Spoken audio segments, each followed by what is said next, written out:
Bonjour et merci de nous retrouver pour le compte de ce magazine, invité du jour. Aujourd'hui, notre échange va tourner autour du 3e congrès eucharistique national organisé par l'Église catholique Serra-Ténue à Lubumbashi. Nous allons en parler avec Monsieur l'abbé Patrick Moussouaken, à qui je dis bonjour et bienvenue. Bonjour madame. Vous allez bien? Très bien.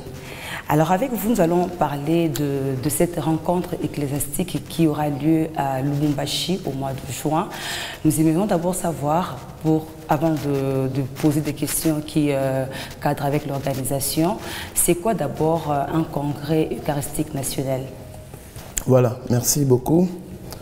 Un congrès eucharistique national, c'est un rassemblement de tous les fidèles chrétiens catholiques. Ici, nous voyons les clercs, les laïcs, les consacrés, qui seront rassemblés autour du mystère de l'Eucharistie. Et quand nous parlons du mystère de l'Eucharistie, c'est que tous les enseignements et toutes les activités qui vont se dérouler lors de ce congrès, c'est pour nous amener, nous chrétiens catholiques, à avoir ou à redécouvrir la foi en la présence réelle du Christ dans le Saint-Sacrement. Voilà. Alors, puisque nous parlons du 3e congrès, nous supposons qu'il y a eu le premier et le 2e. Est-ce que nous pouvons avoir juste un aperçu historique par rapport à ce précédent congrès? Voilà, il y en a eu 2 avant que nous n'arrivions à ce 3e. Le premier s'est tenu à Kisantu en 1933. Le second, quant à lui, il a eu lieu à Kin en 1980. Et le 3e, c'est celui que nous sommes en train de nous préparer à célébrer, qui aura lieu à Lubumbashi du 4 juin au 11 juin 2023. Nous aimerions savoir, Monsieur l'abbé, de qui est cette initiative? Est-ce que ça vient du Vatican ou bien ce sont juste les Congolais qui ont voulu organiser ce congrès? Voilà. Avant tout, j'aimerais d'abord dire que nous sommes une église universelle. C'est vrai, c'est une idée qui est venue de notre conférence épiscopale nationale, mais tout ce qui sera fait restera en union avec toute l'Église. Mais sinon, l'idée est venue de la conférence épiscopale nationale et précisément dans la commission épiscopale du culte divin et discipline des sacrements. Mais tout ce qui sera fait lors du congrès restera en parfaite union avec toute l'Église universelle. Mais au moins cette fois-ci, c'est dans le cadre de notre pays. Et ce congrès sera présidé par qui? Je disais qu'il est organisé par la conférence épiscopale nationale du Congo, la CENCO. Il y aura un visiteur de marque qui viendra de Rome. Mais les enseignements seront donnés par différents orateurs. Mais ce qu'il faut seulement retenir, c'est que ce sont nos pères, les évêques de l'église locale du Congo, qui ont organisé ce congrès comme ils en ont organisé les 2 autres. Alors, quelles sont les activités qui sont prévues pour ce 3e congrès? Voilà, avant d'arriver aux activités, j'aimerais d'abord qu'on parle de la préparation. La préparation, elle se fait en 2 phases. Nous avons ce que nous appelons la préparation lointaine, qui a commencé depuis le mois de février, et nous aurons la préparation effective. Celle-là, c'est pendant même la semaine du congrès. Pour ce qui est de la préparation lointaine, depuis le mois de février, dans toutes les églises du Congo, il y a des enseignements qui se donnent par mois et des thèmes sont bien arrêtés pour ces enseignements. À part ces enseignements, nous avons aussi l'organisation de la pratique de 24 heures en présence du Christ, donc le Saint-Sacrement, qui sera exposé devant les chrétiens chaque premier jeudi du mois au soir jusqu'au premier vendredi du mois au soir. Voilà ce qui est de la préparation lointaine. Et elle doit déjà être effective dans toutes les paroisses. Mais pour ce qui est de la semaine même du congrès, le congrès sera ouvert par une messe solennelle qui sera célébrée devant le parvis de la cathédrale Saint-Pierre et Paul de Lubumbashi. Nous sommes le 4 juin. Alors du 5 juin au 7 juin, nous aurons un colloque sur le thème Eucharistie et famille. Le jeudi qui va suivre après ce colloque, nous disons c'est la journée eucharistique. Il y aura l'exposition du Saint-Sacrement Nous allons partir aussi avec le Saint-Sacrement de la cathédrale vers le domaine marial. Alors le vendredi de cette semaine, nous sommes bien entendu déjà dans la semaine effective du congrès. C'est la journée pénitentiaire. Ici, on va exposer les Saints-Sacrements. Il y aura des confessions individuelles. On organisera aussi le chemin de la croix publique. Le samedi qui va suivre avant la clôture, c'est une journée, je pourrais dire, récréative. Donc il y aura la visite des sites. À part cette visite, il y aura un concert religieux. Il y aura aussi un ballet folklorique. Et nous allons clôturer ce congrès à la fête ou à la solennité du Saint-Sacrement, le 11 juin 2023, par une messe solennelle qui sera célébrée au stade tout-puissant Mazembe à Lubumbashi. Le jour de l'ouverture, les évêques ont prévu qu'il y ait la première communion des adultes envoyés des différents diocèses. À part cette première communion, il y aura aussi la remise des bénédictions papales pour les couples qui auront à célébrer 50 ans de vie religieuse. Mais quant à la clôture, là, il y aura la première communion des enfants qui seront aussi bien envoyés par les différents diocèses de notre pays. Et cette première communion sera donnée des mains de leurs expériences, nos pères les évêques. Pour les couples qui auront la bénédiction papale, oui, les couples qui auront à totaliser 50 ans de mariage, quels sont les préalables pour avoir cette bénédiction? Les couples n'ont qu'à se faire inscrire auprès de leurs curés respectifs. Mais c'est moyennant 35 $. Les curés vont faire parvenir les identités auprès de l'évêque et c'est l'évêque qui se chargera pour obtenir cette bénédiction papale qui sera remise lors de l'ouverture de ce 3e congrès. Parlons du thème. Vous avez dit que le thème choisi cette année pour cette célébration, c'est quoi? Eucharistie et famille. Est-ce qu'il y a une réalité qui renferme, qui est cachée dans ce thème? Certainement, oui. Pourquoi Eucharistie et famille? Nous disons ceci chez nous, nous chrétiens catholiques, l'Eucharistie est le centre de notre existence ou de notre vie. Dans les soucis des évêques, en organisant ce congrès, c'est pour que nos familles découvrent vraiment que le mystère de l'Eucharistie devient le centre de toute notre existence comme chrétiens. Alors c'est ainsi que dans tous les enseignements, dans toutes les activités, dans tout ce qui sera fait ces jours-là, on tâchera à créer ce lien entre l'Eucharistie et la famille. Donc nos familles doivent découvrir la valeur, le sens du mystère de l'Eucharistie. Voilà, ce congrès a connu pratiquement 2 reports. Ouais. Qu'est-ce qui prouve réellement que cette fois-ci, on ne va pas reporter? Bon, nous tous, nous connaissons la raison pour laquelle le congrès a été reporté à 2 reprises. C'était à cause de la pandémie de Covid. Nous pensons, nous espérons, et avec la bénédiction et la grâce de Dieu, que cette fois-ci, le congrès aura lieu, se tiendra. Nous comptons vraiment sur la grâce de Dieu pour ne plus reporter cette grande messe que tous les chrétiens de l'église locale du Congo attendent.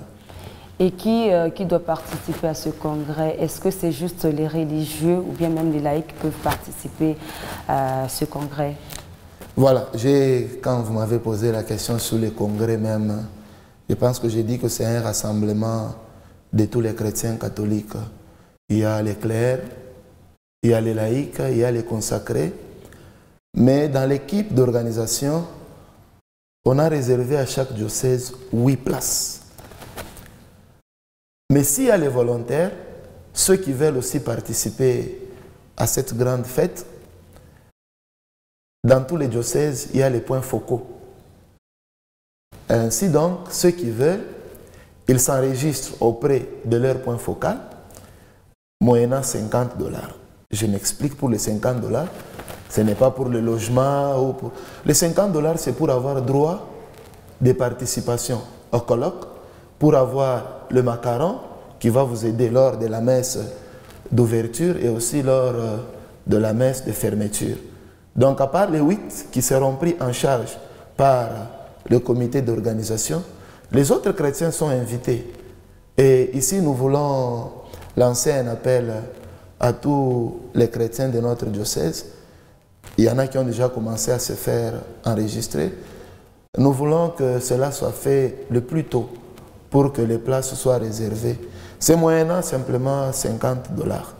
Et pourquoi avoir choisi seulement le Lubumbashi? Pourquoi pas Kisangani? Pourquoi pas Bukavu? Bon, j'ai dit que c'est le 3e congrès. Hein. Si vous regardez bien, les 2 autres ont eu lieu dans 2 autres diocèses de notre pays, la RDC. Je pense qu'au prochain congrès, on pourra aussi choisir une autre ville, un autre diocèse. Et le tout, c'est la Senko qui a fait le choix sur l'archidiocèse de Lubumbashi. Alors, quelle sera la participation du diocèse de Kolwezi? Pour notre diocèse, j'ai dit qu'il y a d'abord 8 qui ont déjà été enregistrés et pour qui les places sont déjà réservées. Mais notre évêque, Monseigneur Richard, c'est lui le secrétaire donc dans l'organisation de ce 3e congrès.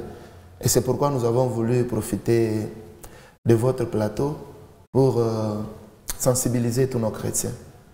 Nous avons besoin d'accompagner notre évêque qui est secrétaire dans l'organisation.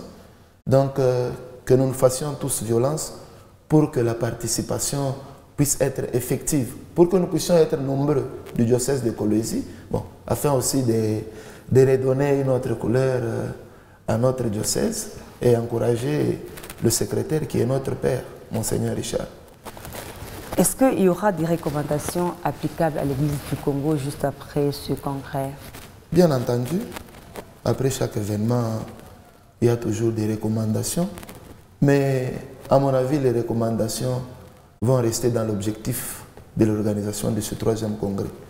Ce que les évêques veulent, c'est que nous puissions tous redécouvrir, voir la présence réelle du Christ dans le Saint-Sacrement. Les recommandations, il y en aura, mais qui vont rester dans l'esprit de l'organisation de ce 3e congrès.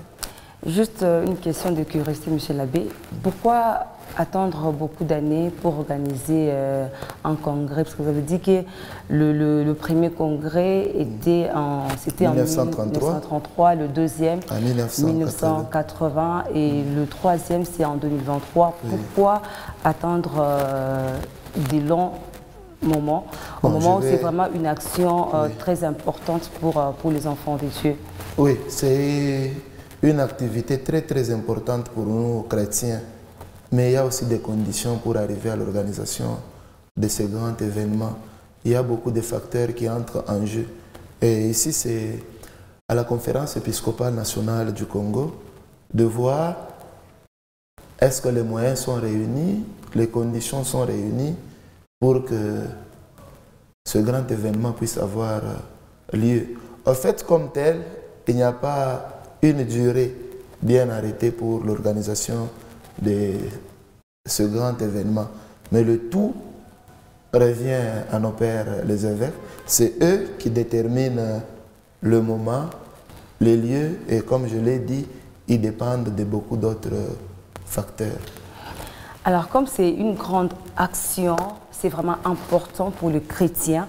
Alors pour ceux qui ne seront pas présents, comment ils doivent vivre cette période eucharistique, surtout ceux qui sont peut-être loin de Lubumbashi, il y a ceux qui sont à Bukavu, à Goma et qui ne seront pas présents à Lubumbashi. Comment ils vont vivre cette période eucharistique? Merci beaucoup, madame. Je l'ai dit au début. C'est vrai que tout le monde ne saura pas être à Lubumbashi. C'est avec les moyens qui peuvent poser problème. Tu as les logements. Oui. Mais au moins par les dates bien arrêtées, ceux qui resteront dans leur diocèse différent, ils pourront communier avec nous pendant que nous serons à Lubumbashi, puisqu'ils savent, le programme est déjà donné. Ils savent ce qui se fera tel jour, tel autre jour. Ils seront toujours en communion avec nous. Donc ici, c'est une invitation à participer aussi spirituellement, de loin, avec les autres. La semaine, elle est connue. Les activités sont déjà annoncées. Même pour ceux qui resteront dans leur diocèse, dans leur famille, dans leur paroisse, ils vivront le moment, ils vivront les événements, ils seront en communion avec ceux qui seront à Lubumbashi.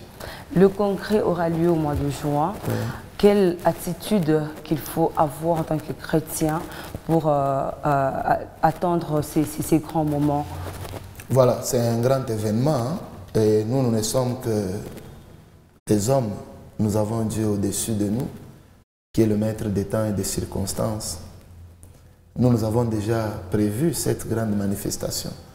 Ce que nous pouvons demander aux chrétiens, c'est que nous puissions être tous dans une attitude de prière, confier ce grand événement à notre Dieu, confier tous les animateurs de ce grand événement à notre Dieu, et surtout demander à Dieu, pour ceux qui auront à voyager, qu'ils puissent nous arriver à Lubumbashi sains et saufs, en bonne santé, indemnes.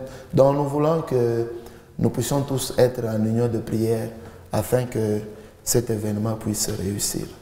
À part les frais de participation, qu'est-ce qu'il y aura également à se procurer? Vous avez parlé en coulisses, hein, des pagnes, des chapeaux qui sont disponibles. Comme c'est un grand événement, il y a des histoires qui ont été prévues. Nous avons le pagne avec l'insigne du 3e congrès, même eucharistique. Le pagne revient à 25 $. On le trouve partout, dans tous les diocèses.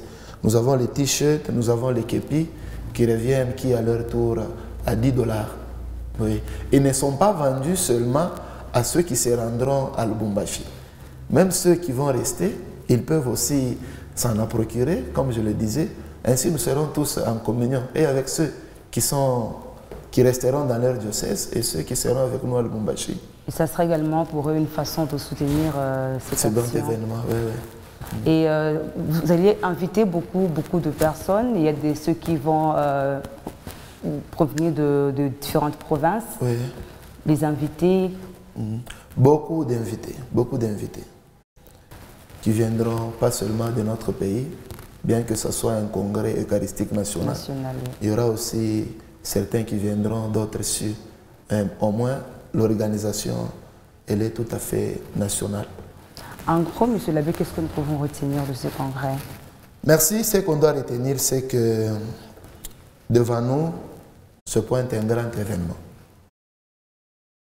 Et ce grand événement a besoin d'une meilleure préparation pour qu'il soit effectif. Et comme je l'ai dit, nous avons déjà commencé la préparation.